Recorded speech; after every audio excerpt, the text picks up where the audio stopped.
Well, this is part 7 of Federalist number 6. I was going to show you some of the books that talks about the debt issues and Shays' rebellion. Remember, we were talking about that.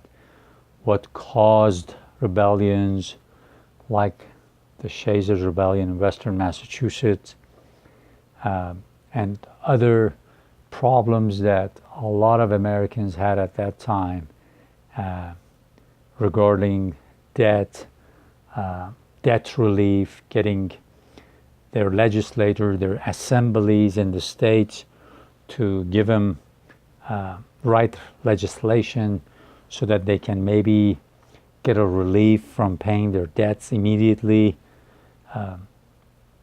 Things like Shays' rebellion was one of the reasons, actually a catalyst to let a lot of the leaders of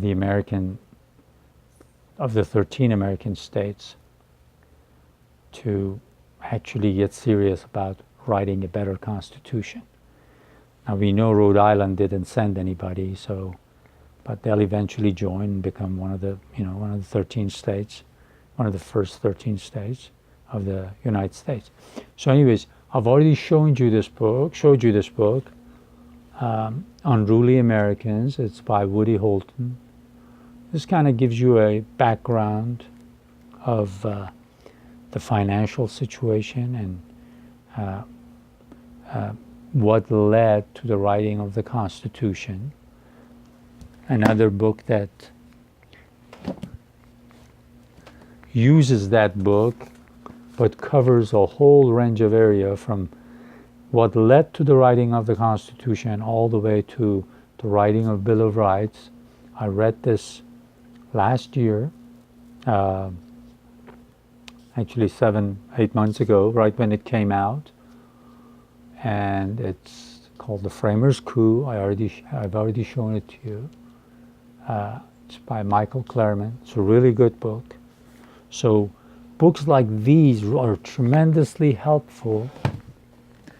Another book that you will definitely need to look at, I've mentioned this, Ratification by Pauline Maier. So these books help you understand why these Federalist Papers were written. I am trying to encapsulate some of what they say, but there are lots of resources that you can use. There are other books I have shown, and of course we'll continue showing you. So keep that in mind. The writing of the Constitution just did not happen in a vacuum. And what I'm proposing, what I'm sharing with you is that the writing of a new blueprint for union of the world is not going to happen in a vacuum. Like I said, we have a United Nations that is not working. You've got 5 countries that have the permanent seats of Security Council, and very soon they will only be 1/4 of the population of this planet. What about the other 3/4? I've already talked about it. The India with 1.5 billion people pretty soon. Are they going to just say, okay, a country like England with a population less than 100 million, or a country like France with a population less than 100 million, are they the ones that are going to decide our fate? Or will Central and Latin America just sit idly by and let a country like Russia, around 150 million people, decide their fate? This is not going to happen. The situation is going to change. And other things will dictate. The environmental crisis, that if we don't respond to, that we don't change our ways, that will come towards us, that will make people move. And just look at this hurricane that's come to Houston. It's covered only a few counties of a huge state. People will move when things like that happen. So in different parts of the world, when we have these crises, they're not going to wait for permission from Russia or China or United States or England or France to do what they got to do. One would be a fool, just like Hamilton in Federalist 6 says, you would be a fool if you think countries right next to each other, because they have commercial relationships, they are not going to go to war. The same thing, one would be a fool if one thinks that things are not going to change when we have multiple hurricanes, when we have drought, people are going hungry and thirsty.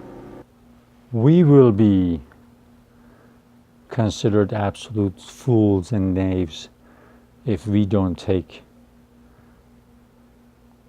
the change of attitude, the change of view that we need to have to keep this beautiful planet safe and healthy. It's not just for us, it's for our children, for our grandkids, for many generations to come, for the web of life, for everything else that's alive around us, because we are a strand in this web. Without other living things, beings, we cannot survive and have a good life.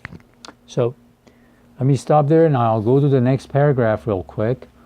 But notwithstanding the concurring testimony of experience, in this particular, there are still to be found visionary and designing men who stand ready to advocate the paradox of perpetual peace between the states, though dismembered and alienated from each other.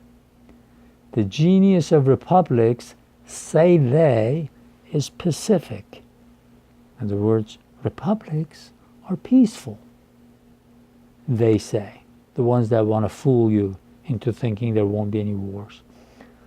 The spirit of commerce has a tendency to soften the manners of men, they say.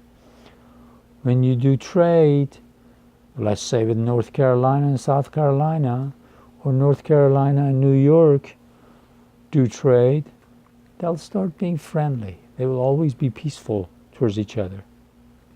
And Hamilton says this is foolish if you think this. And to extinguish those inflammable humors which have so often kindled into wars, commercial republics like ours will never be disposed to waste themselves in ruinous contentions with each other. They will be governed by mutual interest and will cultivate a spirit of mutual amity and concord. Amity, friendship, concord, getting along. So Hamilton, this paragraph, in the whole paragraph, he quotes all the people that say commercial republics will be friendly towards each other.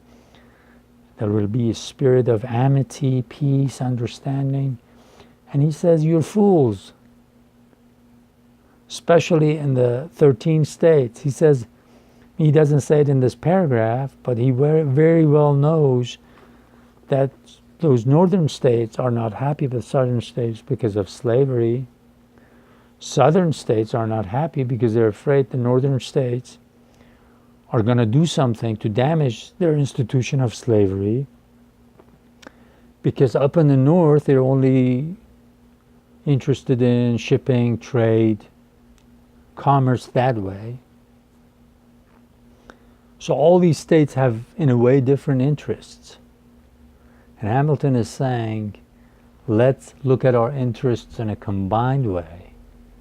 This way, we won't sleep every night and think, oh, this state next to me is going to attack me tomorrow because of this and this and this, because of certain reasons that they make up, as has been happening for thousands of years over the history of mankind. When you see that states an ambitious people or a group of people will always find an excuse to start a war.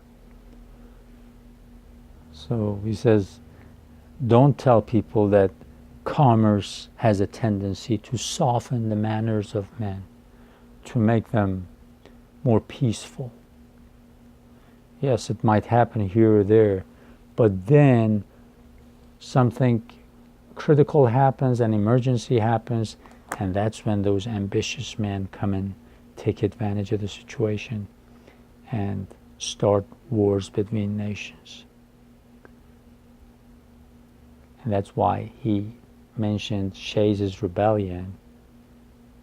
And he said, if Shays was not a poor farmer and maybe was somebody more ambitious, then what would you have done? This thing could have spread, and we might not have been able to stop it, put it down. So think about that. Think about what we've talked about, and we'll revisit Federalist number 6 in the next video.